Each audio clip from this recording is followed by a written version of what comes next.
राज्य में लागू किया जा रहा है जहां एसआईआर थोपा गया।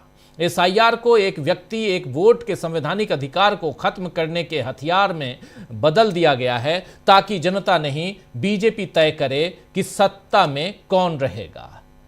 और सबसे गंभीर सच्चाई यह है कि चुनाव आयोग अब लोकतंत्र की रक्षक नहीं बल्कि इस वोट चोरी की साजिश का मुख्य सहभागी बन चुका है। तो राहुल गांधी ने एक बार फिर चुनाव आयोग पर हमला किया है। अब देखना है कि इन आरोपों पर भी चुनाव आयोग क्या राहुल से हलफनामा मांगता है या बीजेपी फिर चुनाव आयोग का बचाव करने सामने आती है।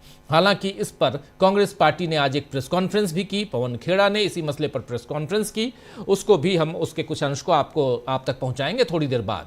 लेकिन थोड़ा अब बिहार की तरफ चलते हैं। इधर बिहार चुनाव के बाद आज पहली बार बड़ी सभा में तेजस्वी यादव ने भी इसी वोट चोरी और सिस्टम में धांधली का आरोप लगाया है। कर्पूरी ठाकुर की जयंती थी आज और इस जयंती पर बोलते हुए तेजस्वी यादव ने कहा है कि हम कमजोर नहीं हैं, हमारा समय कमजोर है, समय बदलेगा और बिहार में गरीब राज करेगा। तेजस्वी यादव ने कहा है कि जननायक कर्पूरी ठाकुर कभी अन्याय के सामने नहीं झुके और लालू प्रसाद यादव भी बीमारी के बावजूद अपने सिद्धांतों पर अडिग हैं। कर्पूरी और लालू की तरह तेजस्वी यादव भी नहीं झुकेगा, लड़ेंगे और लड़कर ही जीतेंगे। तेजस्वी यादव ने यह भी कहा है कि चुनाव में पूरा सिस्टम उनके खिलाफ था, इसके बावजूद राजद यानी राष्ट्रीय जनता दल को 1,90,00,000 वोट मिले। उन्होंने यह भी दावा किया है कि करीब 60% जनता ने सरकार के खिलाफ मतदान किया, जो यह साफ दिखाता है कि बिहार की जनता बदलाव चाहती थी। वहीं तेजस्वी यादव ने मीडिया पर भी हमला बोलते हुए कहा है कि प्रोपेगेंडा फैलाया जा रहा है और पार्टी के भीतर भी कुछ लोग इसी तरह का रवैया अपनाए हुए हैं। और तेजस्वी यादव ने यह भी कहा है कि वो निराश होकर बैठने वाले नहीं हैं और सदन से लेकर सड़क तक जनता की आवाज उठाते रहेंगे। सुन लेते हैं जरा क्या कह रहे हैं यहां पर तेजस्वी यादव, सुनिए। बजट सत्र शुरू होगा, पार्लियामेंट भी चलेगा, उसके बाद हर जिले का हम लोग कार्यक्रम बना करके घूम करके हम लोग जो है नया मजबूत संगठन जो है बूथ वाइज जो है हम लोग बनाने का काम करें। तो आप सब लोग बड़े देर से आप लोग यहाँ हैं, आप सब लोगों को धन्यवाद देते हैं। और परसों हमको लगता है कि रिपब्लिक डे भी है, उसकी भी आप लोगों को शुभकामनाएं हैं। बस एकदम लगे रहिए, अन्याय के खिलाफ लड़िए।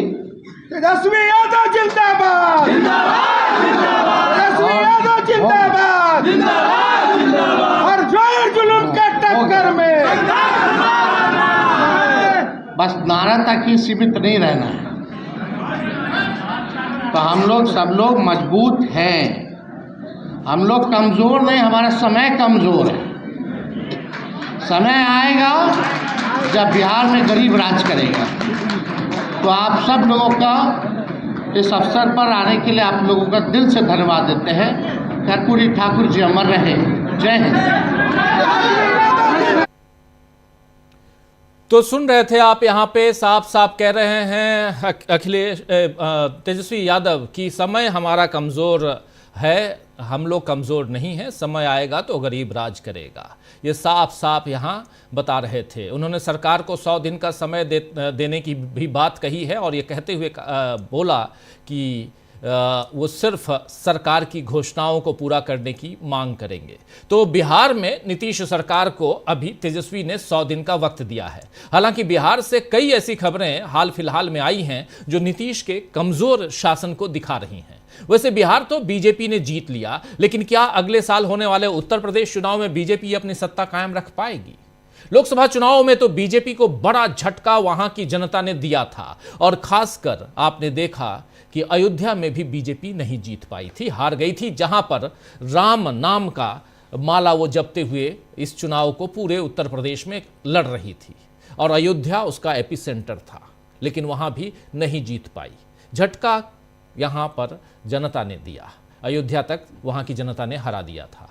अब फिर से हिंदू धर्म के लोग बीजेपी से आहत महसूस कर रहे हैं, क्योंकि शंकराचार्य अभी मुक्तेश्वरानंद महाराज के साथ बीजेपी का सलूक किसी को पसंद नहीं आ रहा है। बल्कि राजस्थान में तो लोग इससे इतना नाराज हैं कि 27 जनवरी को शंकराचार्य के समर्थन और उत्तर प्रदेश की योगी सरकार के खिलाफ प्रदर्शन का ऐलान हो गया है।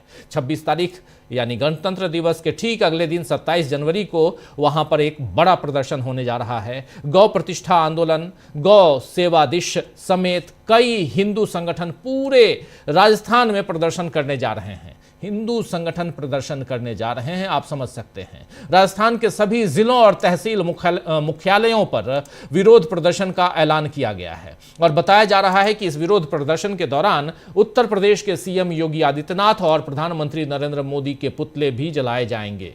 इस बीच योगी के काल नेमी वाले बयान ने भी गुस्सा और भड़का दिया है, जिसके बाद डिप्टी सीएम केशव प्रसाद मौर्य ने शंकराचार्य के पैर छूने वाला बयान देकर मामले को संभालने की कोशिश की थी। और इसके बाद सवाल उठने लगे कि क्या योगी और मौर्य के बीच बीजेपी दो फाड़ हो रही है। हालांकि इसे बीजेपी और संघ परिवार की ट्रैक टू डिप्लोमेसी भी माना जा रहा है। केशव प्रसाद मौर्य हिंदू परिषद से जुड़े रहे हैं, तो क्या मौर्य के जरिए संतों के गुस्से को शांत करने और बीच का रास्ता निकालने की कोशिश आरएसएस कर रहा है? यह भी एक सवाल उठता है। और खासकर हिंदू परिषद की बात करें तो वैसे अखिलेश यादव ने आज कहा है कि मुझे खुशी है कि शंकराचार्य डटे हुए हैं, देश का एक एक सनातनी उनके साथ है। शंकराचार्य ने फर्जी सनातनियों की पोल खोल दी है। सुनेंगे, इनकी बाइट भी सुनेंगे थोड़ी देर में, लेकिन आपको बता दूं कि शंकराचार्य आज भी धरने पर बैठे हुए हैं और उनका यूं डटे रहना अब बीजेपी पर भारी पड़ रहा है, क्योंकि इस बीच जितने भी तथाकथित साधु संतों ने शंकराचार्य पर उंगली उठाई, अब लोग उन्हीं पर सवाल उठा रहे हैं कि वो किस हैसियत से शंकराचार्य को गलत ठहरा सकते हैं। यह मामला धर्म और राजनीति दोनों क्षेत्रों में बड़ी हलचल पैदा कर चुका है। आज तो बसपा सुप्रीमो मायावती ने भी इस पर कहा है कि धार्मिक कार्यों से राजनीति को दूर रखना चाहिए। वहीं कांग्रेस ने एक पोस्टर में मनुस्मृति का श्लोक उद्धृत करते हुए, ये पोस्टर देखिए, शरद शुक्ला ने, प्रदेश अध्यक्ष भारतीय युवा कांग्रेस के, और यहां मनुस्मृति इसमें यहां साफ साफ लिखा, श्लोक उद्धृत करते हुए लिखा है कि गुरु या वेदाचार्य का अपमान करने वाले को घोर परिणाम भुगतने पड़ते हैं। ये जो गुरु या वेदाचार्य का अपमान करता है वो भयानक नरक में गिरता है। ये बात यहाँ मनुस्मृति, क्योंकि बार बार मनुस्मृति का जिक्र बीजेपी के लोग करते हैं, आरएसएस के लोग करते हैं, इसलिए शंकराचार्य का अपमान क्या 2027 में उत्तर प्रदेश में बीजेपी की हार का कारण बनेगा? ये अब नया सवाल उत्तर प्रदेश के लिए खड़ा हो गया है। और वैसे मोदी इस समय विधानसभा चुनावों के साथ साथ अगले लोकसभा चुनावों की तैयारी में लग गए हैं। जिस तरह से दक्षिण के राज्यों में बीजेपी को जमाने की कोशिश नरेंद्र मोदी कर रहे हैं, उससे यही समझ आ रहा है कि 2029 में मोदी अपने लिए पूर्ण बहुमत चाहते हैं और इसके लिए सारे जोड़ तोड़ किए जा रहे हैं। इसके लिए संविधान के साथ साथ राष्ट्रगीत और राष्ट्रगान को भी नहीं बख्शा जा रहा है। पिछले सत्र में, यानी अभी जो विंटर सेशन लोकसभा और राज्यसभा का खत्म हुआ, संसद का विंटर शीतकालीन सत्र, उस सत्र में वंदे मातरम पर कैसा विवाद मोदी सरकार ने खड़ा किया, ये हमने देखा, आपने देखा। अब गणतंत्र दिवस से पहले, यानी परसों 26 जनवरी है, उससे पहले यह खबर आई है कि सरकार वंदे मातरम को राष्ट्रगान जन गण मन जैसा दर्जा देने की तैयारी कर रही है। और इसी सिलसिले में हाल ही में एक हाई लेवल मीटिंग की गई, जिसमें इस राष्ट्रीय गीत को गाने के नियमों और प्रोटोकॉल पर चर्चा की गई। दरअसल राष्ट्रगान जनगण मन को स्पष्ट संवैधानिक और वैधानिक संरक्षण प्राप्त है, लेकिन राष्ट्रीय गीत वंदे मातरम को ऐसा कोई संरक्षण नहीं है। संविधान के अनुच्छेद 51A, जी हां, 51A के तहत नागरिकों का यह मौलिक कर्तव्य है कि वो राष्ट्रगान का सम्मान करें। अब सरकार वंदे मातरम के लिए भी नियम बनाना चाहती है और हो सकता है कि संसद के इस अगले जो 28 तारीख से बजट सत्र शुरू हो रहा है, उसमें इस नियम को लाने की कोशिश की जाए। इंडियन एक्सप्रेस की एक रिपोर्ट आई है, उस रिपोर्ट के मुताबिक इस मीटिंग में यह तय करने की कोशिश की गई, जो हाई लेवल मीटिंग है उसमें यह तय करने की कोशिश की गई कि क्या वंदे मातरम के गायन के लिए भी जनगण मन की तरह कोई तय नियम, आचरण या कानूनी बाध्यता होनी चाहिए? ये सवाल यहां पर पैदा किया गया और इसको तय करने की कोशिश हुई। आपको बता दूं कि मोदी ने वंदे मातरम के अपमान का आरोप कांग्रेस पर लगाया है और इसमें रविंद्रनाथ टैगोर और सुभाष चंद्र बोस तक को नहीं बख्शा। कहा यह बात कही गई है कांग्रेस पर, लेकिन कैसे रविन्द्रनाथ ठाकुर उनकी तरह आप दाढ़ी बढ़ा लेते हैं? सुभाष चंद्र बोस पहले चुनाव में आपने क्या कुछ किया पश्चिम बंगाल में, वो सबने देश ने देखा है। वहीं केंद्र सरकार वंदे मातरम के उपलक्ष्य में साल भर, जो 100 साल हुआ उसके उपलक्ष्य में साल भर चलने वाले उत्सव का, 100 साल नहीं बल्कि 150 साल उत्सव का आयोजन कर रही है। इस उत्सव का पहला चरण नवंबर में पूरा हो चुका है और दूसरा जो चरण है वो इसी महीने 3 अगस्त 2026 को, और पहला चरण, दूसरा चरण इसी महीने, तीसरा चरण जो है वो अगस्त 2026 में और चौथा चरण नवंबर 2026 में होगा। वंदे मातरम की बात हो रही है और वंदे मातरम के जरिए ये पूरी की पूरी सियासत पश्चिम बंगाल पे टिकाने की कोशिश हो रही है। तो आइए दोस्तों, आज चर्चा करेंगे कि नरेंद्र मोदी सरकार एक तरफ संविधान को चोट पहुंचाती है, नागरिकों के वोट खत्म कर रही है, धर्म के नाम पर संतों का अपमान कर रही है, और दूसरी तरफ प्रतीकों की राजनीति कर देश पर कब्जा करना चाहती है।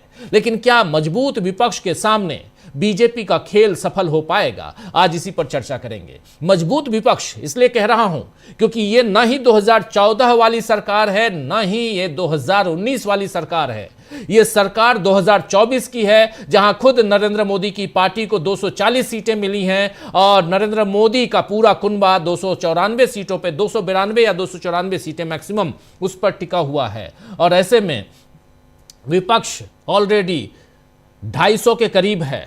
तो ये मुद्दा बहुत मजबूत, और यहां पर बहुत मजबूती के साथ राहुल गांधी लड़ते नजर आते हैं। एसआईआर की धांधली जो है उसको उजागर करने की कोशिश आज राहुल गांधी ने एक बार अपने ट्वीट में फिर से की है, और कैसे यहां एक वर्ग विशेष को वोटर लिस्ट से गायब करने की कोशिश हो रही है। जहां जहां खासकर जो मुस्लिम इलाका है उसमें मुसलमानों को कैसे बाहर करने की कोशिश हो रही है, अल्पसंख्यकों को कैसे बाहर करने की कोशिश हो रही है, यह सब कुछ सामने आ रहा है। और इन सब के बीच इसी एसआईआर पर सुप्रीम कोर्ट में सुप्रीम सुनवाई लगातार जारी है। बुधवार को फिर इस पर सुनवाई होगी, यही कमिंग बुधवार। लेकिन इससे पहले जितनी सुनवाइयां हुई हैं मैक्सिमम हमने आप तक उनकी दलीलों को पहुंचाया है साधारण हिंदी भाषा में।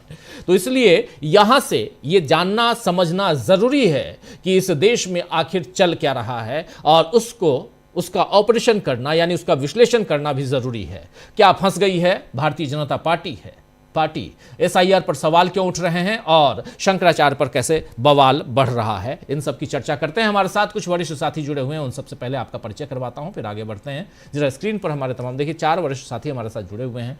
अंशु नेथानी जी आज हमारे साथ हैं। अंशु जी आपका स्वागत है इस कार्यक्रम में। अमलेंदु जी हमारे साथ हैं, प्रशांत टंडन जी हैं और संजय जी हमारे साथ जुड़े हुए हैं। आप चारों का स्वागत इस्तकबाल आप तमाम दोस्त साथी शुभचिंतक आप सबका, जो अब तक जुड़ चुके हैं उनका भी, जो जुड़ने वाले हैं उनका भी। प्रशांत जी सबसे पहले आपके पास आना चाहता हूं। प्रशांत जी, नरेंद्र मोदी दक्षिण कर रहे हैं अब आजकल, दक्षिण भारत, उत्तर भारत में बवाल मचा हुआ है। दक्षिण भारत का रुख क्यों कर रहे हैं, यहीं से शुरुआत करते हैं। और जब उत्तर भारत की बात करेंगे ये तमाम चीजें समेट लेंगे आप, मैं जानता हूं, जिसमें शंकराचार्य भी हैं, जिसमें एसआईआर भी है, जिसमें उत्तर प्रदेश भी है और उत्तर भारतीय वोटर्स भी हैं, और पश्चिम बंगाल, असम, यहां से शुरुआत, लेकिन दक्षिण कर रहे हैं, नगरी द्वारे घूम रहे हैं। क्यों आखिर? जी देखिए, शंकराचार्य का जो मुद्दा है वो बीजेपी की अंदरूनी दिल्ली और लखनऊ खींचतान का मामला है, उस पर मैं बात करूंगा। लेकिन देखिए, 2 बहुत महत्वपूर्ण बातें हैं। एक एसआईआर, और जो राहुल गांधी ने डिटेल आरोप लगाए हैं और वो लगातार बोल रहे हैं इस पे, और दूसरा कि नरेंद्र मोदी अचानक, आप देखिए कि पश्चिम बंगाल और जहां अगले साल भी चुनाव है, या 6 महीने बाद या 8 महीने बाद चुनाव है, वहां भी अब वो उद्घाटन और हरी झंडी का सिलसिला उन्होंने चालू कर दिया है। और दक्षिण भारत में खासकर दक्षिण भारत में एक और चीज हमने देखी कि लगातार 3 गवर्नर ने असेंबली में मुख्यमंत्री का या सरकार का लिखा हुआ बयान पढ़ने से मना कर दिया। तो ये दक्षिण भारत क्यों हो रहा है ऐसा? एसआईआर क्या है? ये आखिरी कोशिश है, और इसको मैं थोड़ा सा डेटा जो है, डेटा के माध्यम से समझाता हूं कि क्यों मोदी जी परेशान हैं। देखिए, डेटा एनालिस्ट है अजय प्रकाश जी, उन्होंने रिसर्च किया है। उनके रिसर्च की कुछ बातें मैं रखना चाहता हूं यहाँ पे। आप देखिए कि लगातार बीजेपी जो है, बीजेपी का और कांग्रेस का ग्राफ कहाँ जा रहा है। तो अगर 2014 के इलेक्शन से आप देखिएगा तो बीजेपी का ग्राफ लगातार जो जिसको कहा जाए कि सीट एफिशिएंसी परसेंटेज के वोट के हिसाब से, वो सीट एफिशिएंसी बीजेपी की लगातार गिर रही है। पिछली बार अभी 2024 में बीजेपी को 36.6% वोट मिला। सीटें बीजेपी सबसे ज्यादा लड़ी थी इस बार, 441 सीटें पे। तो बीजेपी को 2019 में जब 303 सीटें आई थी तब 37% वोट मिला था, लेकिन वो 37% 436 सीटों में मिला था। सीटें बढ़ी, वोट शेयर घटा। तो जो सीटों का जो गणित है उसमें बीजेपी लगातार गिर रही है। इसीलिए नरेंद्र मोदी लगातार साउथ इंडिया जा रहे हैं कि जो सीटों की जो उत्तर भारत में हिंदू मुसलमान की पॉलिटिक्स अब उसके शिखर पर जाके अब नीचे ढलान पर है जी। ढलान पर ना होती तो अयोध्या नहीं हारते, ढलान पर ना होती तो 65 से 33 ना हो जाते उत्तर प्रदेश में। तो वो ढलान पे हैं, तो वो नया इलाके ढूंढ रहे हैं। और इसी में आप अगर चुनाव के इतिहास में जाइएगा तो देखिएगा कि 77 में जब कांग्रेस का नॉर्थ इंडिया से सुपड़ा साफ हो गया, इंदिरा गांधी खुद हार गई, तो भी 100 से ज्यादा सीटें दक्षिण भारत से आ गई। कांग्रेस के पास एक रिजर्व ज्योग्राफी है। कांग्रेस बहुत बुरी स्थिति में आई जब 44 सीटें आई, तो भी वो कांग्रेस की अधिकांश सीटें केरल से या तमिलनाडु से या पंजाब से आई, जो गैर हिंदी भाषी क्षेत्रों से आई।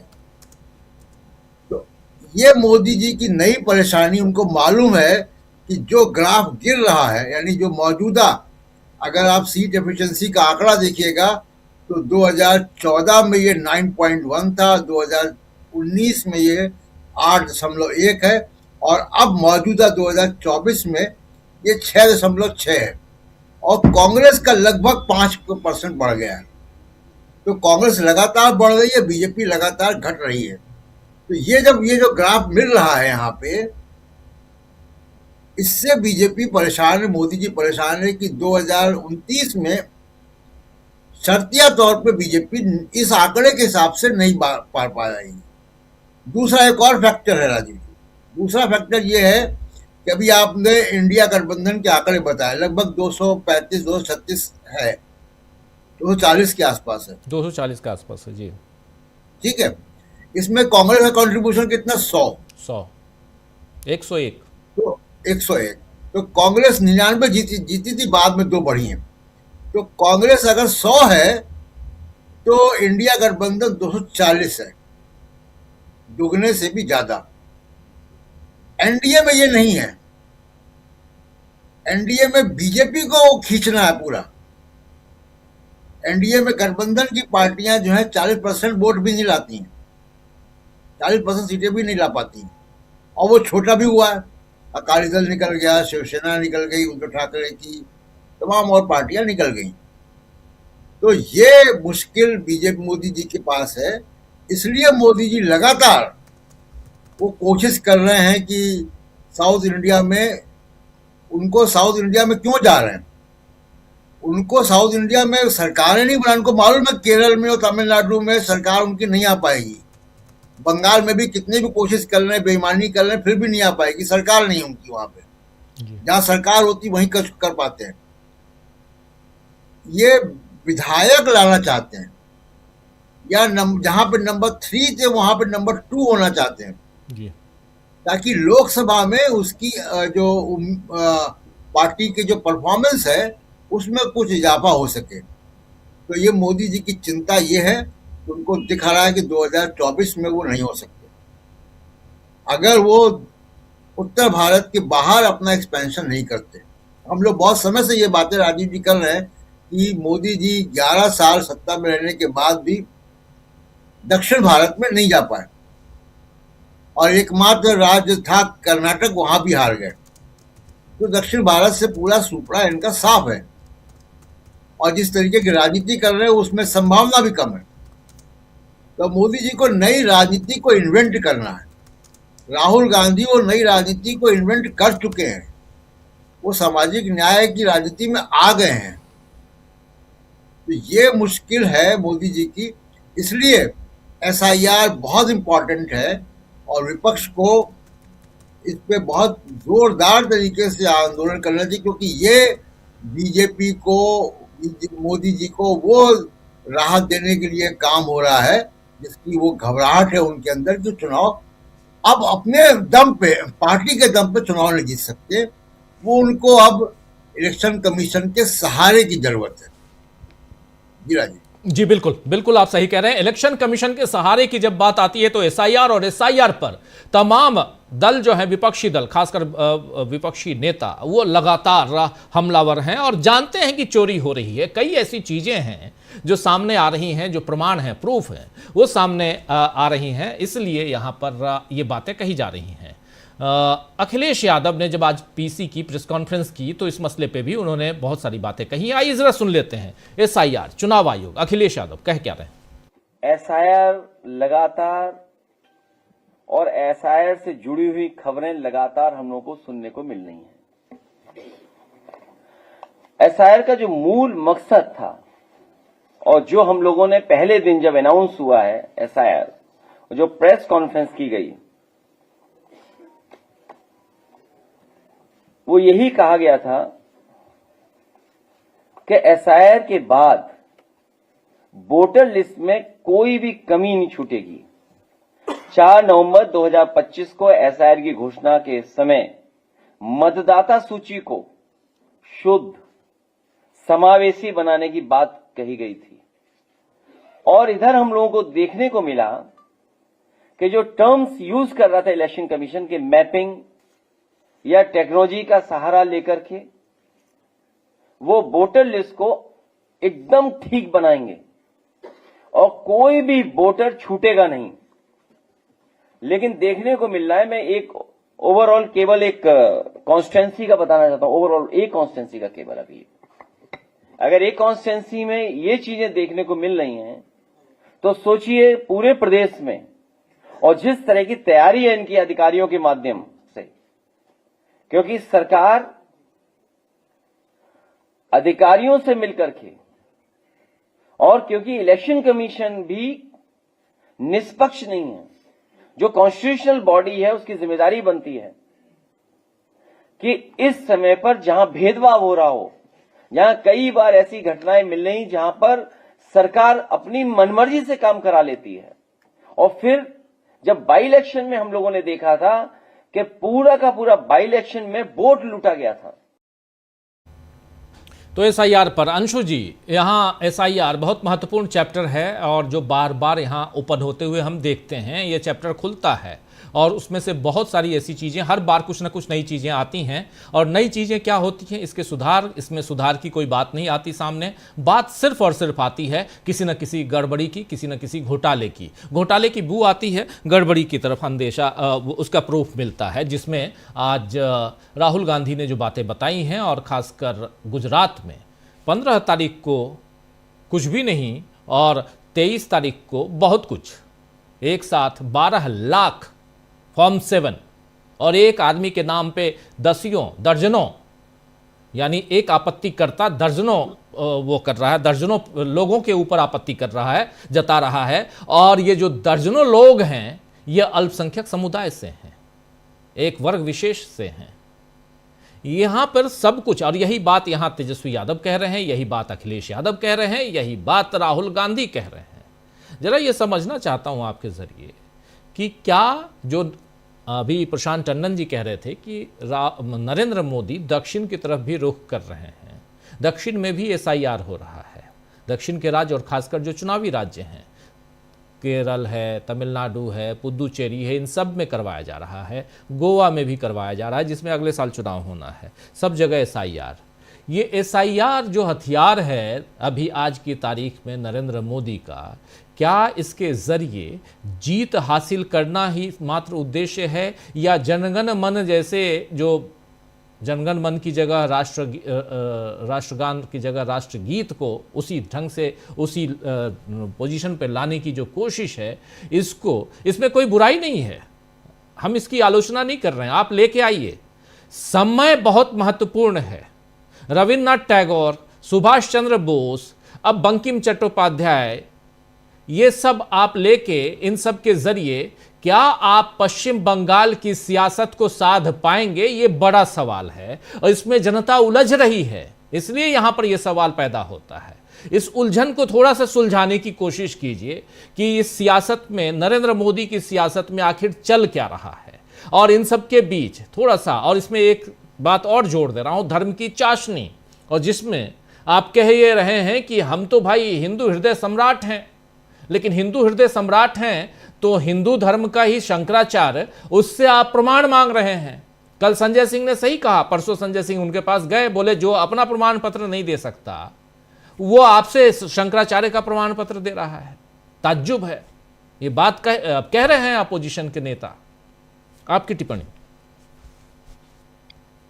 राजीव जी, अब तो बात ये हो गई है कि बीजेपी के अलावा पूरे देश को ये साबित करना है कि वो कौन है। आपको साबित करना है कि आप राजीव रंजन हैं, मुझे साबित करना है कि मैं अंशु नैथानी हूं, शंकराचार्य को साबित करना है कि वो शंकराचार्य हैं, और वोटर को साबित करना है कि वो वोटर हैं। मतलब हर किसी को यहां पर साबित करना है कि वो कौन है, और इसका टेस्ट जो है वो पूरा बीजेपी लेगी और सरकार लेगी।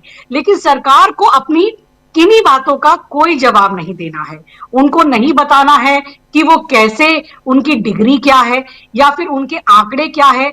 आईएमएफ उनको ग्रेड सी देता है तो उसकी वजह क्या है, आप आंकड़ों को इतना उलझाते क्यों हैं, सब बातें आपकी गलत क्यों होती हैं। और जो अब तो आपका जिसे कहा जाए जो तुरुप का पत्ता है, धर्म नाम की जो अफीम है, वो भी अब फेल होता दिखाई दे रहा है।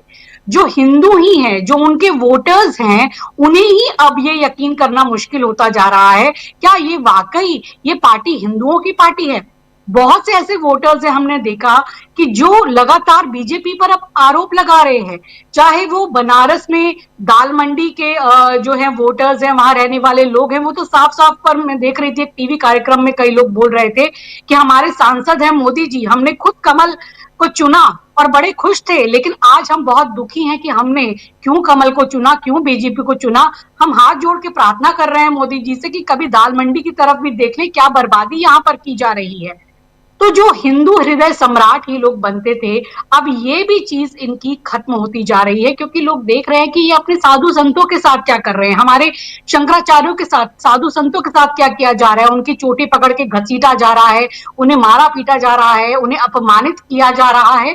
तो जो धर्म है वो भी इनकी व्याख्या के अनुसार चलेगा, यानी हिंदू धर्म भी अब वही होगा जो बीजेपी कहती है। पहले तो केवल देशभक्ति का ही टैग था कि जो बीजेपी वाले हैं केवल वही देशभक्त, बाकी कोई बोलेगा तो वो देशद्रोही। अब हिंदू भी वही कहलाएगा जो बीजेपी की लाइन के हिसाब से चलेगा।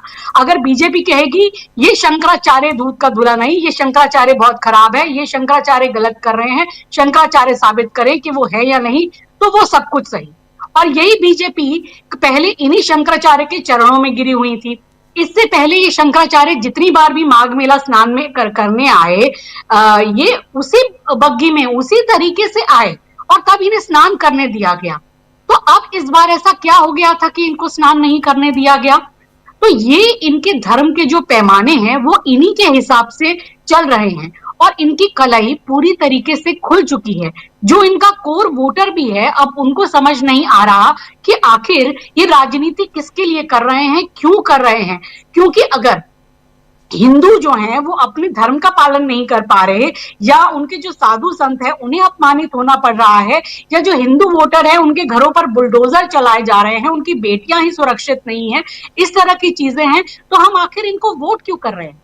और राजीव जी बहुत जल्दी आप देखिएगा कि बीजेपी में एक सरफुटव्वल और जूतम पैजार का दौर शुरू होने वाला है, क्योंकि अब ये जो है बीजेपी भी अपने कहा जाए कि पूरी तरीके से एक वहां पर पहुंच चुकी है जहां इनका जितना राइज होना था या जहां तक पहुंचना था पहुंच गए। अब यहां से डाउनफॉल ही होना है, एक सैचुरेशन पॉइंट आ चुका है जो इनकी सत्ता पे है। अब एक खींचतान मचेगी जो हम देख रहे हैं, अलग अलग गुट चल रहे हैं, किस तरह से जो अमित शाह हैं वो जगह जगह जो अपने लोग हैं, चाहे वो पार्टी अध्यक्ष हो, चाहे हम उत्तर प्रदेश की बात करें या दूसरे स्थानों में बात करें, वो वहां पर अपने लोगों को फिट कर रहे हैं। और किस तरीके से हम देख रहे हैं कि इस पूरे विवाद में योगी जी की बिल्कुल अलग लाइन है और बाकी जो योगी जी की जो मंत्री हैं उनकी बिल्कुल अलग लाइन है। तो ये देखा जा रहा है कि किस तरह से अब एक नेतृत्व को लेकर बीजेपी में बहुत जल्दी बहुत बड़ा झगड़ा उभर कर सामने आने वाला है। वहां पर हम देखते हैं कि मुंबई में किस तरह फडणवीस जो है वो अपने आप को दावेदार के रूप में पेश कर रहे हैं। वो दावोस जाते हैं और दिखाते हैं कि हम 30 लाख का निवेश लाएंगे। हालांकि उनकी कलाई यहां भी खुल जाती है, वहां पर कोई विदेशी इन्वेस्टमेंट नहीं है। वो ज्यादातर जो महाराष्ट्र के ही इन्वेस्टर है उन्हीं से हाथ मिलाते हैं, फोटो खिंचाते हैं और दावा करते हैं कि 30 लाख करोड़ का, माफ कीजिए 30 लाख करोड़ का इन्वेस्टमेंट है वो महाराष्ट्र के लिए आएगा। और उससे पहले 2-3 साल पहले ही जो शिंदे थे उन्होंने कहा था कि 3 लाख करोड़ का इन्वेस्टमेंट लाएंगे। तो आप मानिए कि 2-2.5 साल में ऐसा क्या चमत्कार कर दिया कि 30 लाख करोड़ का इन्वेस्टमेंट मिल रहा है, और वो भी केवल महाराष्ट्र के ही ज्यादातर जो है इन्वेस्टर उनके जरिए। और आप उनके लिए इतना खर्च करके सरकारी पैसा लगा करके फोटो खिंचाने के लिए दावोस जाते हैं। वो तो आप महाराष्ट्र में भी एक चाय के कप में इन MOUs को साइन कर सकते थे। हालांकि ये केवल कागज में ही साइन होंगे, और अगर वास्तव में इतना बड़ा इन्वेस्टमेंट है तो 10 लाख करोड़ का जो महाराष्ट्र पर लोन है वो आप चुका सकते हैं। जो 100 महिलाओं को देना है जो नहीं दे पा रहे वो भी आप दे सकते हैं। लेकिन ये सब इनके कागजी आंकड़े होते हैं, दिखाने के होते हैं। और ये केवल अभी दिखाया जा रहा है कि फडणवीस कैसे सबसे जो ज्यादा, जैसे वाइब्रेंट गुजरात करके मोदी जी सत्ता में आए थे, ऐसे अब मैग्निफिसेंट महाराष्ट्र करके फडणवीस अपने आप को तैयार कर रहे हैं। जो योगी है यहाँ यूपी में वो यहाँ पर एक उत्तराधिकारी के तौर पे तैयार हो रहे हैं। जो अमित शाह है उनका एक खेमा अलग चल रहा है। तो राजीव जी बहुत जल्दी देखिएगा कि पूरा बखिया उधड़ने वाला है बीजेपी का।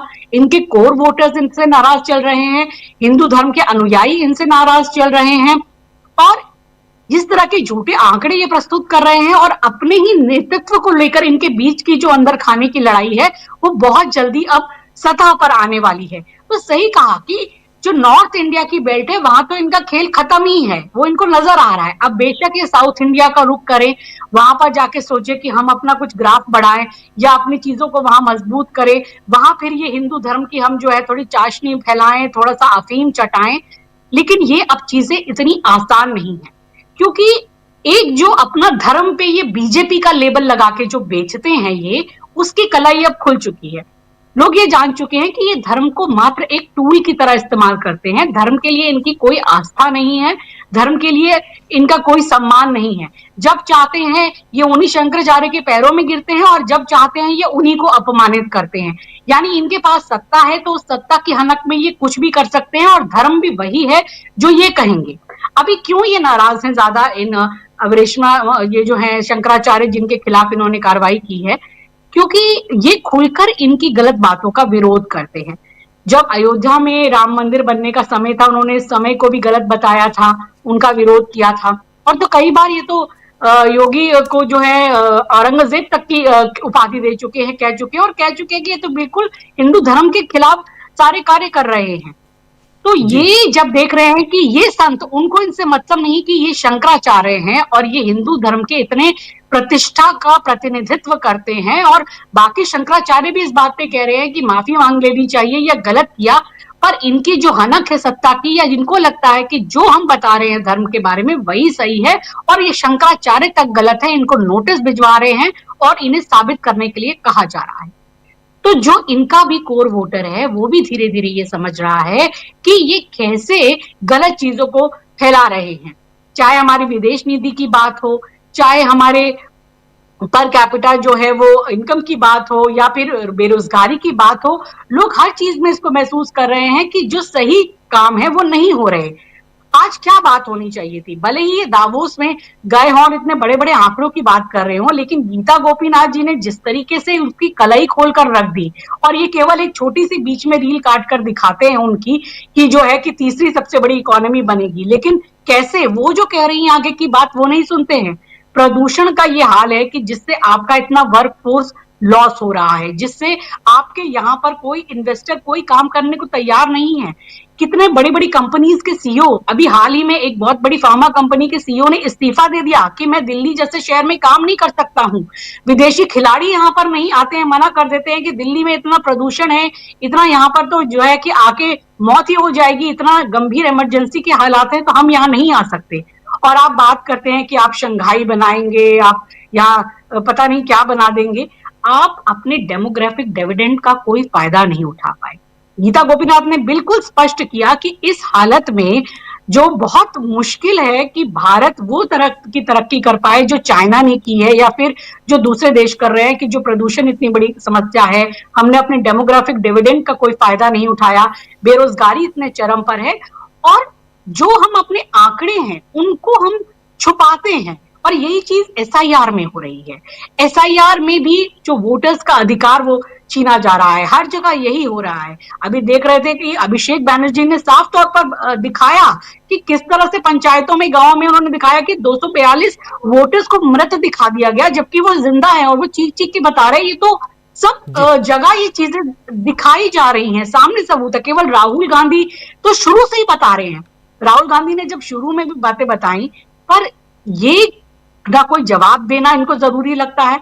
चुनाव आयोग का क्या कहा जाए, मतलब बीजेपी चुनाव आयोग नहीं, मतलब बेशर्म चुनाव आयोग की तरह ये काम कर रहे हैं, कोई जवाब नहीं देते। राहुल गांधी ने तो जब वो ब्राजीलियन मॉडल की भी फोटो दिखाई थी, उसके ऊपर भी ये कोई जवाब नहीं दे पाए कि 22 जगह कैसे उनकी फोटो आ रही है, उनका नाम आ रहा है। और एसआईआर में हर जगह डिलीशन और एडिशन का ही खेल चल रहा है। जो ऑपोजिशन पार्टी के वोटर्स हैं उनको काटा जा रहा है और अपने हिसाब के वोटर्स वहां पर घुसाए जा रहे हैं। तो ये एसआईआर ये शुद्धिकरण नहीं है, ये किसी भी सूची का। जो ये एसआईआर है वो बीजेपी के फायदे के लिए, उनके चुनाव जीतने की एक कड़ी है, उसको जस्टिफाई करने का है। तो अभी ये सभी तरीके से चीजें जैसे जाहिर होती जा रही हैं, एक एक करके इनका सारी चीजें सामने आ रही हैं, तो अब लोग भी इसको समझ रहे हैं कि ये सारी गलत चीजें हैं। और बहुत जल्दी बड़े स्तर पर लोग जैसे अब इनकी हर बात का विरोध करने लगे हैं। जब भी कुछ ऐसा होता है तो आप देखेंगे कि धीरे धीरे ये विरोध और बढ़ेंगे। तो अब इनकी कलाई खुलती जा रही है, ये एक्सपोज होते जा रहे हैं। तो अब इनके लिए एक तो अपने पार्टी के अंदर की भीतरगात को संभालना मुश्किल होगा, और दूसरी तरफ ये जो इनके अपने कोर वोटर्स हैं उनको भी संभाल पाना अब बीजेपी के लिए बहुत मुश्किल होगा, मैं ये देख रही हूँ। जी जी, बिल्कुल बिल्कुल, आप सही कह रही हैं कि जो अभी हो रहा है, और खासकर उत्तर प्रदेश में स्वामी अभिमुक्तेश्वरानंद का आज 7वां दिन धरना प्रदर्शन का, और अनशन पे बैठे हुए हैं, तबीयत उनकी बिगड़ रही है, लेकिन फिर भी यहाँ कोशिश उनकी यही है कि वो अपनी ज़िद पर जो अड़े हैं वो उनकी मांग पूरी हो। और मांग उनकी बहुत साधारण सी है कि वहाँ के जो अधिकारी हैं, मेला के अधिकारी, वो माफ़ी मांगें और ससम्मान स्नान करवा कर इस अनशन को तोड़वाएं। बस इतनी सी मांग है और कोई मांग नहीं। हमारे साथ सुनील शुक्ला जी भी जुड़ गए हैं। सुनील जी, आपका स्वागत है इस कार्यक्रम में। पहले लेकिन संजय जी आपके पास आता हूं। संजय जी, एसआईआर की बात हम कर रहे थे और बात बहुत सारी कर रहे हैं हम, दक्षिण से उत्तर तक और पूरब से पश्चिम तक तमाम राज्यों की बात भी कर रहे हैं। देखिए, पूरब की बात करूं तो फिर बंगाल है, बंगाल में इलेक्शन, और बंगाल की आज जिक्र अभी कर रही थी, बंगाल का जिक्र अंशु जी कर रही थी। फिर अगर आप पश्चिम आइए तो गुजरात देखिए, गुजरात में क्या कुछ खेला हुआ है वो आप देख रहे हैं। दक्षिण में प्रधानमंत्री खेला करने की कोशिश कर रहे हैं, लगातार वो जा रहे हैं, और उनके साथ ही अमित शाह हर दूसरे दिन वहाँ पहुँच जाते हैं। उत्तर भारत में और खासकर उत्तर प्रदेश में जो हो रहा है, नाम ही उत्तर प्रदेश है, उत्तर प्रदेश में जो हो रहा है आप सब हम सब देख रहे हैं अच्छी तरह से। स्वामी अभिमुक्तेश्वरानंद के बहाने कुछ लोग अपनी ही पार्टी में अपनी गोटी फिट करने की कोशिश भी कर रहे हैं, लेकिन इसके साथ साथ दो फाड़ भी हम देख रहे हैं यहाँ भारतीय जनता पार्टी में। ये जो दो फाड़ की कहानी है इसको थोड़ा सा आगे बढ़ाइए संजय जी। ये केशव प्रसाद मौर्य वर्सेस योगी आदित्यनाथ। केशव बाबू ने ये कहा कि पैर पकड़ के माफ़ी मांग लेनी चाहिए उनका, और अभी जब सुनील शुक्ला जी के पास आऊँगा तो और भी वो बताएंगे कि क्या कुछ हो रहा है।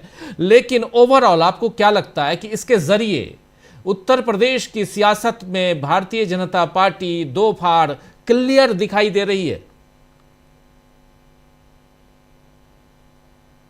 क्योंकि चोर चोर मौसेरे भाई कहिए या सत्ता के लिए कुछ भी करेगा, दोनों में से कुछ ना कुछ तो इम्प्लीमेंट हो जाएगा और जनता के फायदे का कुछ नहीं होना है और बीजेपी का ओवरऑल कोई नुकसान नहीं होगा। मतलब अगर योगी जी हट भी जाएंगे तो उनकी लड़ाई जो है वो वैसी नहीं होगी, या योगी जी तब उतने पावरफुल नहीं रह जाएंगे कि वो दूसरे खेमे का कुछ बिगाड़ पाए। तो अगर इनको हटाना है वो हटा देंगे तो बीजेपी तो ओवरऑल मजबूत ही हो जाएगी यूपी में। अगर बीजेपी इस बार लोकसभा चुनाव में हारी थी तो कारण यह भी था कि योगी जी साथ नहीं दे रहे थे बीजेपी का। तो अगर बीजेपी योगी जी को हटाने में कामयाब रहती है, और मुझे लगता है कि यह सारा विवाद इसी कारण है कि योगी जी को हटाना है, तो विवाद खड़ा किया गया, बनाया गया, फैलाया गया, बढ़ाया गया, वो सब इसलिए कि योगी जी को निपटाना है। लेकिन अगर योगी जी निपट ही गए तो ओवरऑल तो बीजेपी को फायदा ही होना है।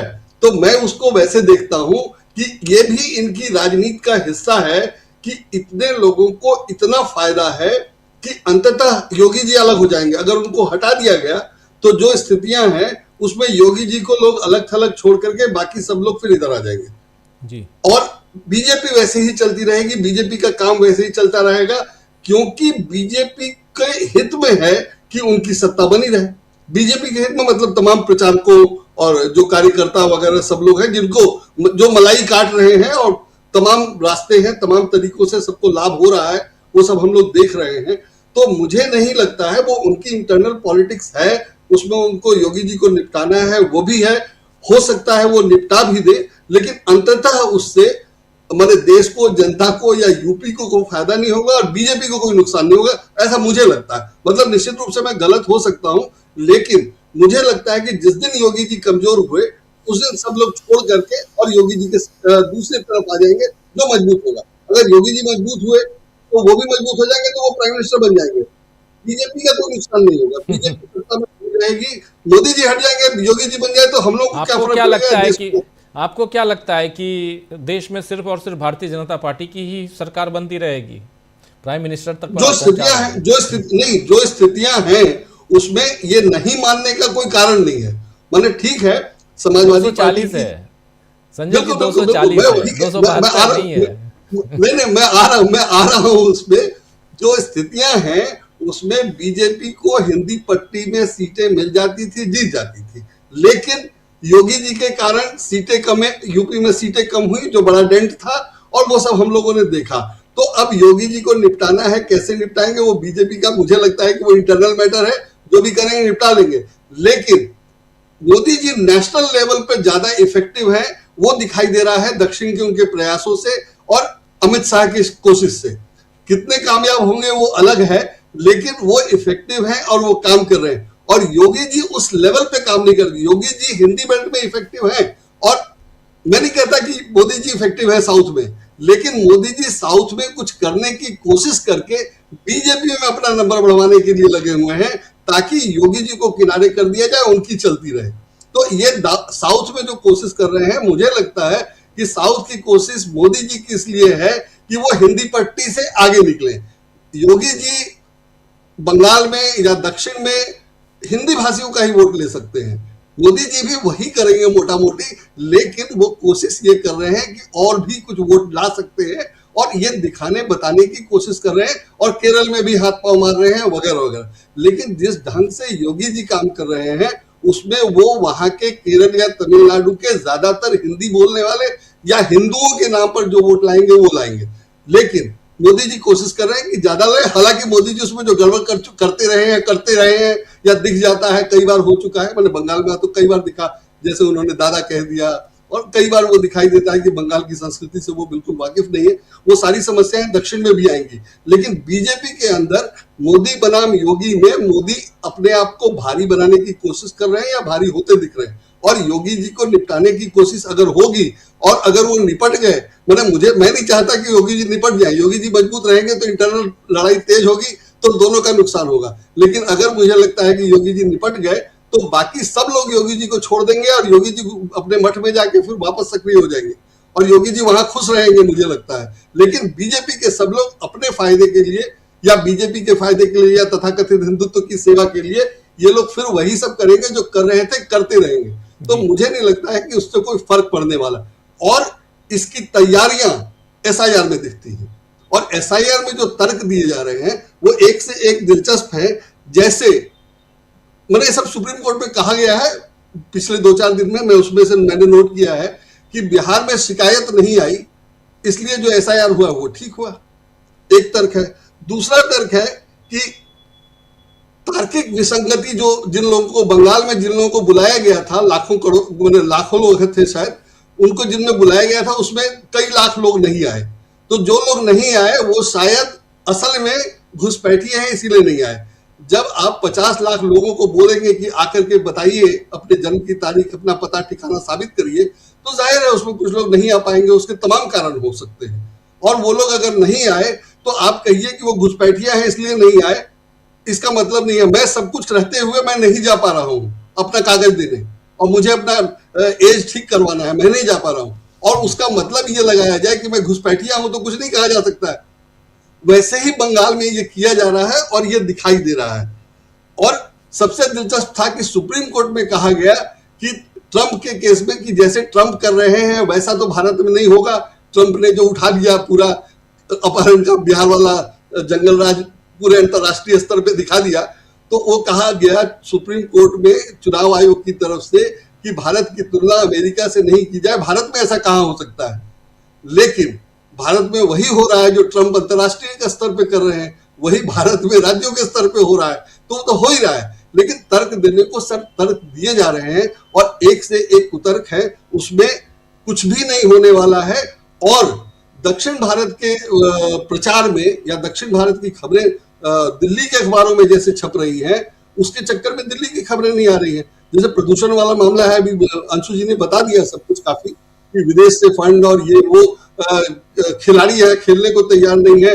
और क्रिकेट वाला मामला अलग है कि क्रिकेट बांग्लादेश के लोग खेलने के लिए तैयार नहीं। तो स्थितियां जितनी खराब हो सकती है इससे ज्यादा खराब नहीं हो सकती थी और किसी के नियंत्रण में नहीं है, ये भी दिखाई दे रहा है। लेकिन बीजेपी का जो विरोध होना चाहिए या बीजेपी का जो समर्थन है वो भी आश्चर्यजनक है कि क्यों कोई समर्थन कर रहा है।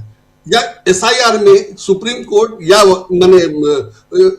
इलेक्शन कमीशन के वकील ही ये क्यों ऐसी दलीलें दे देकर चुनाव आयोग की रक्षा कर रहे हैं, चुनाव आयोग का बचाव कर रहे हैं। मुझे लगता है कि साफ चुनाव आयोग के वकील हैं तो देंगे ही चुनाव आयोग। बिल्कुल, मैं वही कह रहा हूँ कि साफ साफ स्वीकार किया जाना चाहिए कि गड़बड़ है और एसआईआर नहीं होना चाहिए। देश हित में यही है और जनता के पैसे से वेतन मिल रहा है और आप वहां कुतर्क कर रहे हैं और बिल्कुल दिखाई दे रहा है। और अब सुप्रीम कोर्ट को अब समझ में आ रहा है, 7 महीने हो गए तब, कि जो चुनाव आयोग ने एसआईआर का उद्देश्य बताया था वही अस्पष्ट है। ये 7 महीने लग गए सब समझ में आने। किसी भी मामले में, किसी भी केस में इतना समय सुप्रीम कोर्ट किसी को नहीं देगा, तब जाकर के ये यहाँ अब समझ में आ रहा है। तो जाहिर है कि आप समझना नहीं चाहते तो नहीं समझ में आएगा, वही स्थिति है। तो इस तरह से अगर सरकार का या चुनाव आयोग का बचाव किया जा रहा है। जी संजय जी, वो आदेश में परिवर्तित हो, ऑर्डर आए, समझना बिल्कुल। टिप्पणी करना अलग बात है, ऑर्डर में वो बात को कहना अलग बात है। तो इसलिए जब ऑर्डर आ जाए तभी हम और आप खुश हों, वरना हमारी खुशी कुछ पल की होती है, उसके बाद ऑर्डर कुछ और आता है। और मैं वही कह रहा हूँ जी, ये हमने मैं वही कह रहा हूँ जो दिखाई दे रहा है वो हो नहीं रहा है। और अगर वो हो भी जाएगा तो अगर एसआईआर को कैंसिल नहीं किया जाता है तो जितना हुआ अभी तक हो चुका है, जो ड्राफ्ट है, और उसमें थोड़ा बहुत करेक्शन हो जाएगा तो भी वो तो काम हो चुका बीजेपी का। और एसआईआर को बाकायदा कैंसिल होना चाहिए और अगले चुनाव से पहले फिर से रिवाइज होना चाहिए। संजय जी माफी चाहूंगा, परसों प्रशांत टंडन जी ही थे जो एक बहुत ही शानदार उदाहरण दे रहे थे। कह रहे थे एक इंसान चाकू लेके निकला है, प्रशांत जी आप ही कह रहे थे ना, ये उदाहरण आपने ही दिया था। एक इंसान चाकू लेके निकला है और वो किसी न किसी को मारेगा। हाँ? लेकिन आप उसको उसके हाथ से चाकू न छीनकर आप उसको ज्ञान बता रहे हैं, कानून बता रहे हैं कि बेटा इसका इस्तेमाल करोगे तो तुम्हारे ऊपर धारा ये लगेगी और इस कारण तुमको जेल भी जाना हो सकता है। जब तक आप बोलेंगे तब तक हो सकता है वो आपके ऊपर वार कर दे। तो पहले आपको उस चाकू को उसके हाथ से छीनना चाहिए, कब्जे में करना चाहिए। लेकिन आप वही जो उस्तूरा है, जो कहते हैं ना बंदर के हाथ में उस्तूरा, वो जो उस्तूरा है वो आपने थमा दिया SIR नाम का उस्तूरा।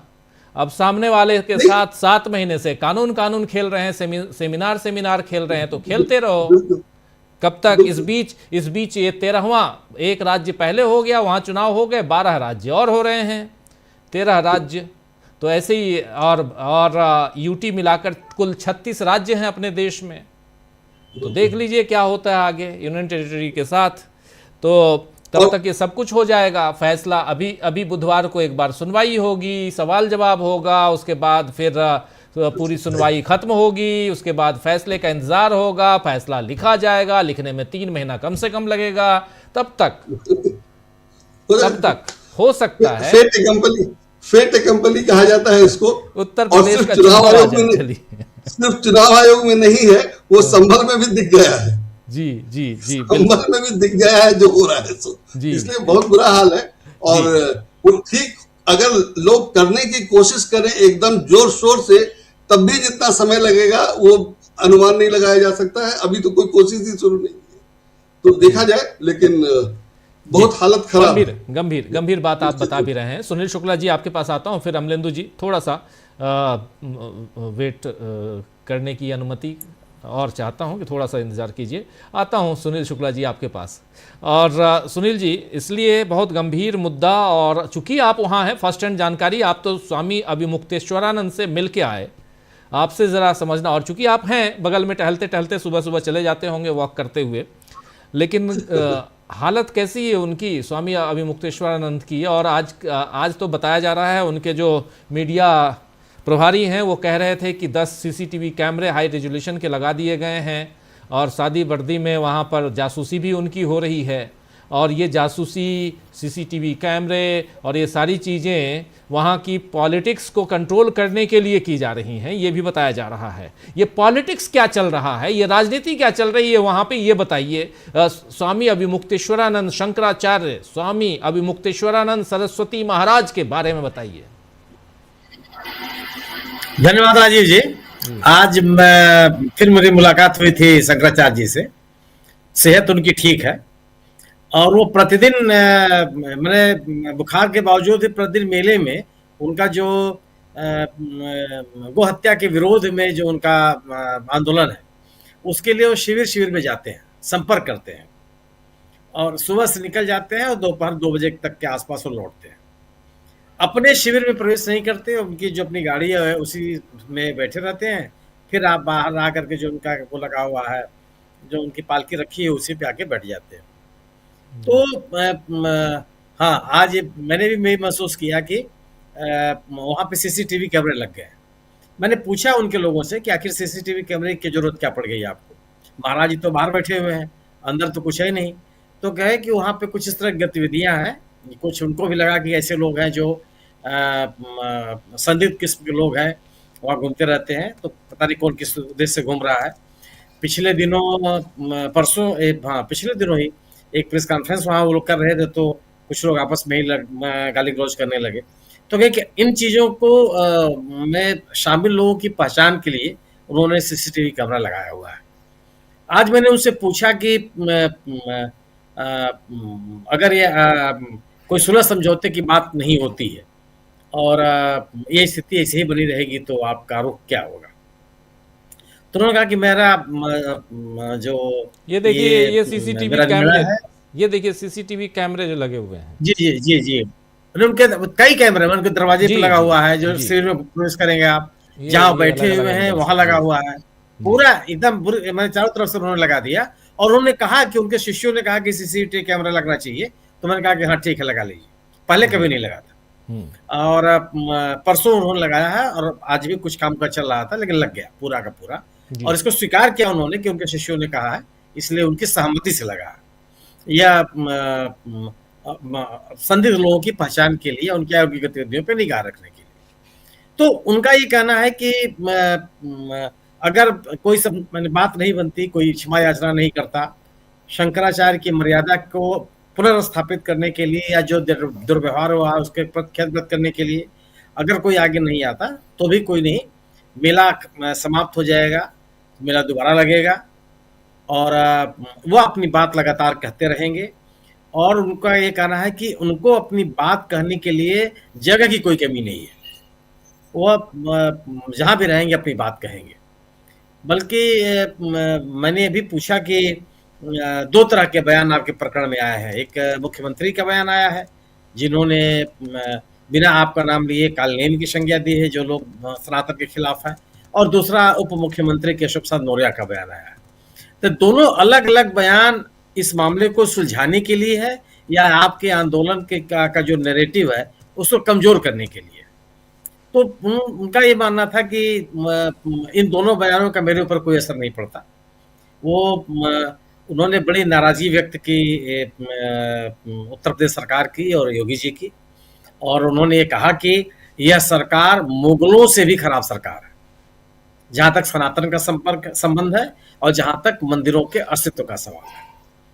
और उन्होंने फिर काशी में मंदिरों के तोड़े जाने का उल्लेख किया वाराणसी में, और कहा कि इस तरह से मंदिरों का ध्वंस कभी नहीं हुआ था या मंदिरों का अपमान कभी नहीं हुआ। तो वो पीछे झुकने के लिए तैयार नहीं है। उनका ये कहना है कि मेरा जो यह संकल्प है वह शंकराचार्य के पद की मर्यादा को बनाए रखना है। मैंने ये भी उनसे पूछा कि आपको ऐसा नहीं लगता कि आप, चूंकि यह मेला सनातन धर्मियों का है और अनुयायियों का है, तो मौनी अमावस्या जिसका आपका कहना है कि आपको स्नान नहीं करने दिया गया, और बसंत पंचमी जो कल बीती है, उन दो प्रमुख स्नान पर्वों पर आपने स्नान नहीं किया, तो इससे एक ऐसा संदेश नहीं जाता कि आप जो मर्यादा है सनातन परंपरा की उसके साथ आपने उचित व्यवहार नहीं किया। कि नहीं, यह हमारा जो यह बहिष्कार है वह शंकराचार्य पद की मर्यादा को बचाए रखने के लिए। जो शंकराचार्य के साथ जिस तरह का दुर्व्यवहार किया गया वह उसके प्रति मेरा ये रोष है। और उन्होंने भी कहा कि जो उनके साथ हुआ है वह मानवीय भूल नहीं है, एक सोची समझी साजिश है। और साजिश इसलिए है कि वह जो भारतीय जनता पार्टी की सरकार है, भारतीय जनता पार्टी की गतिविधियां हैं, उसको लेकर के वह मुखर हैं, और गो हत्या बंद करने को लेकर के जो उनका आंदोलन चल रहा है उसको लेकर के भी उसको भारतीय जनता पार्टी स्वीकार नहीं कर पा रही है। उन्होंने आरोप लगाया कि भारतीय जनता पार्टी देश की पहली ऐसी सरकार है जिसने गौ हत्या करने की छूट दी, और उन्होंने जम्मू कश्मीर का उल्लेख भी किया कि वहाँ उस राज्य में भी इसकी अनुमति दी गई, और ये भी कहा कि उत्तर प्रदेश उस राज्य में शामिल है जहां से सर्वाधिक बीफ का एक्सपोर्ट किया जाता है। तो कई विषयों पर वह आक्रामक है। उनकी बातचीत से कहीं ये नहीं लगता कि किसी तरह से वो अपने कदम पीछे खींचने के लिए तैयार है।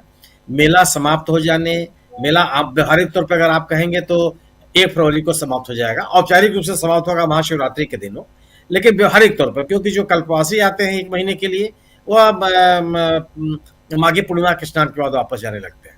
जो तमाम धार्मिक शिविर होते हैं वो भी वापस जाने लगते हैं, क्योंकि कल्पवासियों की संख्या या तीर्थयात्रियों की संख्या कम होने लगती है। तो व्यवहारिक तौर पर मेला एक तारीख तक चलेगा, लेकिन निश्चित रूप से अधिकृत तौर पर, सरकारी तौर पर यह महाशिवरात्रि तक चलेगा, और महाशिवरात्रि तक भी कई धार्मिक संस्थाएं रहती हैं और साधु महात्मा वहां रहते हैं। तो अब अधिक से अधिक यही 1 फरवरी का पहला सप्ताह, उसके बाद भी मेले के समापन के तिथि नजदीक आने के बावजूद उनका अपने उसपे कोई अपने निर्णय पर या अपने उसपे कोई अपने कदम वापस लेने का उनका कोई संकेत नहीं देते वो, बल्कि अपनी बात पे अडिग है, और वो कह रहे हैं कि वो अपनी सरकार को लेकर के जो अपनी बातें हैं वो लगातार कहते रहेंगे। और आज भी मैंने देखा कि बड़ी संख्या में लोग वो उनके प्रति समर्थन व्यक्त करने के लिए आए और उसमें साधु सन्यासी भी हैं। चूंकि ये प्रतिदिन पूरे मेले में घूम रहे हैं, आप संपर्क के नाम पर ही जो उनका आंदोलन है मार्च के समय में दिल्ली जाने का, उसके संदर्भ में, तो वह जो धार्मिक संगठन है और विभिन्न साधु सन्यासियों के शिविर है उसमें भी जाते हैं। अभी तक कोई ऐसी घटना सामने नहीं आई जिसमें हो कि किसी शिविर में अभी मुक्तेश्वरानंद जी गए हों और वहां उनका विरोध हुआ हो या उनके बारे में कोई इस जो उनका निर्णय है उसके बारे में कोई निषेधात्मक बात कही गई हो। तो एक जो तनातनी की स्थिति है शंकराचार्य जी की तरफ से वह उसमें कोई शिथिलता की बात नहीं सामने आती। वह लगातार इस बात को कह रहे हैं। हालांकि उनका ये कहना है कि अब मैंने पूछा कि आप इस विवाद का पटाक्षेप कैसे हो, तो उन्होंने कहा कि जिन लोगों ने गलती की हो माफी मांग ले। मैं शंकराचार्य की जो मान मर्यादा है, मुझे सम्मान पूर्वक स्नान करने की अनुमति दें, ले जाके मुझे स्नान करा दें। और उन्होंने इस आरोप का भी खंडन किया कि जो बात कही जा रही है कि पालकी पर जाने का, उन्होंने कहा कि जब से वो शंकराचार्य हैं तब से वो पालकी पे ही जाते हैं स्नान करने के लिए। चाहे पिछला कुंभ में तो बाकायदे शाही स्नान की परंपरा उसमें ही गए थे वो। उसके पहले 2024 का जो माघ मेला था उसमें भी वो पालकी में ही स्नान करने के लिए गए थे। तो यह जो मुक्तेश्वरानंद जी का आक्रामक रवैया है भारतीय जनता पार्टी के लिए, मुख्यमंत्री योगी आदित्यनाथ के लिए या भारतीय जनता पार्टी के केंद्रीय नेतृत्व के लिए, उस आक्रामकता में कोई संशोधन मुझे आज दिखाई नहीं पड़ा। और वह उसी जगह पे कायम है, अपनी बात पे कायम है। और उनका ये कहना है कि वह अपने निजी किसी सम्मान के लिए इस निर्णय पे नहीं है, बल्कि उनकी पूरी कोशिश यह है कि शंकराचार्य के पद की जो मर्यादा है, जो एक समृद्ध परंपरा है, उस परंपरा के साथ कोई खिलवाड़ न करे। किसी को इसकी इजाजत नहीं मिलनी चाहिए। भारतीय जनता पार्टी या इस सरकार के सामने एकमात्र विकल्प यही है जो मुझे समझ में आता है कि उनको शंकराचार्य से क्षमा याचना करनी पड़ेगी अगर वो इस विवाद को खत्म करना चाहते हैं। और अगर ये विवाद चलता रहा तो मुझे लगता है कि भारतीय जनता पार्टी के पक्ष में नहीं होगा। जो एक बड़ा वर्ग है जिसके मन में, और यह अब बाकायदे इसकी अभिव्यक्ति हो रही है, दिखाई पड़ रहा है। और आप इसका अंदाजा इससे भी कर सकते हैं कि जो केशव मौर्य जी का बयान आया कि पार्टी के भीतर किस तरह का मंथन चल रहा है। जो बयान अभी आया मायावती जी का, उससे भी आप आकलन कर सकते हैं कि राजनीतिक दलों में भी इस घटनाक्रम को लेकर के किस तरह की हलचल है। तो एक जो हिंदुत्व का एजेंडा, सनातन की बात करते करते भारतीय जनता पार्टी जो अपने राजनीतिक हितों को साधना चाहती है, उस पूरे के पूरे नैरेटिव को यह अभी मुक्तेश्वरानंद जी का जो विवाद है वो प्रभावित करता है। और इसके दुर्गामी प्रभाव पड़ेंगे। मैं नहीं कहता कि 2017 के चुनाव तक क्या स्थिति बनेगी, लेकिन एक मेला क्षेत्र में या वहां आने वाले लोगों के मन में, या जो मेले में नहीं है बाहर भी हैं, उनके मन में भी शंकराचार्य जी के साथ जो अवमानना हुई है वो, या जो उनके साथ व्यवहार, जिस तरह का व्यवहार हुआ है, उसको लेकर के लोगों के मन में नाराजगी है। और उनके शंकराचार्य होने को लेकर के जो सवाल पैदा किया गया है, इसको लेकर के भी लोगों के मन में आक्रोश है। और युवा लोगों का ये कहना है कि ये शंकराचार्य की मर्यादा के साथ खिलवाड़ है। जी बिल्कुल बहुत सारी बातें वहाँ से फर्स्ट हैंड इन्फॉर्मेशन, आप चूँकि आपकी मुलाकात होती रही है और आज भी हुई है, परसों भी आपकी मुलाकात हुई थी, तो आप फर्स्ट हैंड इन्फॉर्मेशन दे ही सकते हैं। और ये इसीलिए क्योंकि इसके इर्द गिर्द एक आने वाले समय में एक तूफान जो है वो इंतज़ार कर रहा है, सियासी तूफान। ये तय मानिए, जैसा यहाँ सुनील शुक्ला जी बता रहे हैं, उस हिसाब से मैं अंदाज़ा लगा सकता हूँ कि उत्तर प्रदेश की सियासत में, ना सिर्फ उत्तर प्रदेश की सियासत में, आप देखिए कि 27 तारीख को राजस्थान में भी सियासत गरमाने वाली है। और इसी कारण राजस्थान, पूरे राजस्थान में अगर इस पर एक विरोध प्रदर्शन होगा, आंदोलन का शक्ल ये लेते हुए अगर हम देखेंगे, और धीरे धीरे ये मामला अगर और आगे बढ़ता है, चारों शंकराचार्य लगभग एक मत हैं, और ये एक मत हैं अभी मुक्तेश्वरानंद के साथ हैं, तो इसका मतलब है कि बीजेपी बैकफुट पे है। बीजेपी क्या बीच का रास्ता यहाँ पर निकालना नहीं चाहेगी या निकलवाना चाह रही है, केशव प्रसाद मौर्य के जरिए या कुछ और लोगों के जरिए? ये सब कुछ आने वाले वक्त में साफ हो जाएगा, तब जबकि अगले साल उत्तर प्रदेश में चुनाव है और नरेंद्र मोदी अगर दक्षिण भारत का रुख कर रहे हैं तो उनको भी पता है कि उत्तर भारत में उनकी अब दाल नहीं गल रही है जितनी गल रही थी पहले 2014-2019 में। 2024 में उन्होंने देख लिया और इसी उत्तर प्रदेश में कैसे उनको मुंह की खानी पड़ी, आधे से भी कम सीटें लाकर। तो इसलिए यहाँ पर ज़रूरी है वहाँ की सियासत को समझना। लेकिन इन सब के बीच क्या चुनाव आयोग नैया पार लगाने के लिए बिल्कुल कमर कस के यहाँ बैठा हुआ है? जरा ये इस सवाल का जवाब ढूंढते हैं।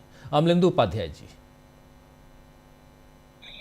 देखिए राजीव जी, चुनाव आयोग तो बिल्कुल बंधुआ मजदूर की तरह बीजेपी के काम कर रहा है, ये तो साफ तौर पर दिखाई पड़ रहा है और विपक्ष का यही आरोप भी है कि वो चुनाव आयोग भी अब एक पार्टी है और उसी तरीके से काम कर रहा है। जैसा कि अखिलेश यादव ने कहा कि और राहुल गांधी ने भी लिखा कि भाई जहाँ जहाँ बीजेपी की लुटिया डूब रही है वहाँ वहाँ SIR कराया जा रहा है। तो अब ये सवाल तो ये भी उठ सकता है कि भाई आप 12 राज्यों में ही क्यों करा रहे हैं और एक 13वें में आप करा चुके, भाई 13 में ही क्यों, बाकी देश में फिर बाकी क्यों नहीं हो रहा? सवाल तो ये भी उठ सकता है। सवाल ये भी उठ सकता है कि भाई असम में आप क्यों नहीं करा रहे हैं SIR, इसको भी लेकर सवाल उठ सकते हैं। बहुत से सवालों के जवाब चुनाव आयोग की तरफ से राजीव जो सुप्रीम कोर्ट में दिए गए हैं वो चुनाव आयोग की मंशा को एकदम स्पष्ट कर देते हैं कि वो दादागिरी पे अड़ा हुआ है, ना संविधान की मानेगा, ना अदालत की मानेगा, ना राजनीतिक दलों की मानेगा, किसी की नहीं मानेगा।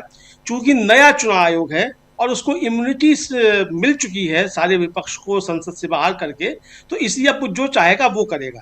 तो इसलिए अब वो ये बताना चाह रहा है कि अब जो है हम हिंदुस्तान के मालिक हम हैं और ना अब सुप्रीम कोर्ट का कोई मतलब है, ना राजनीतिक दलों का कोई मतलब है, ना संसद का कोई मतलब है। चूंकि जो दलीलें आई हैं चुनाव आयोग की तरफ से राजीव जी वो सीधे सीधे यही है। यानी आप कह रहे हैं कि आप ये दलील दी जा रही है कि हमारा जो SIR का ऑर्डर है वो लेजिस्लेटिव नेचर का है। ये साफ कहा उनके वकील ने कि हमारा जो SIR का ऑर्डर है वो लेजिस्लेटिव नेचर का है। तो भाई लेजिस्लेटिव नेचर आपको किसने चुना है? मोदी जी ने वोट दिया था आपको क्या अमित शाह जी ने वोट दिया था आपको चुन के आप आ गए हैं? तो 2 ही लोगों के वोट है आपके पास, तो किसी का वोट भी नहीं। तो 2 लोगों के वोट से आप पूरे देश का भविष्य तय कर देंगे? क्या आप लेजिस्लेटिव नेचर के हो गए? क्या अमित शाह जी ने और मोदी जी ने आपको चुनते समय आपको वोट दे दिया कि आप जो है वो मुख्य चुनाव आयुक्त बन सकते हैं और चुनाव आयुक्त बन सकते हैं, तो आपने बता दिया आप लेजिस्लेटिव नेचर के हो गए? संसद की शक्तियां आपने पार कर ली, अब संसद का कोई महत्व नहीं है, संसद भंग कर दी जाए, आपको जरूरत नहीं संसद की। तो यही चुनाव आयोग कहना चाहता है।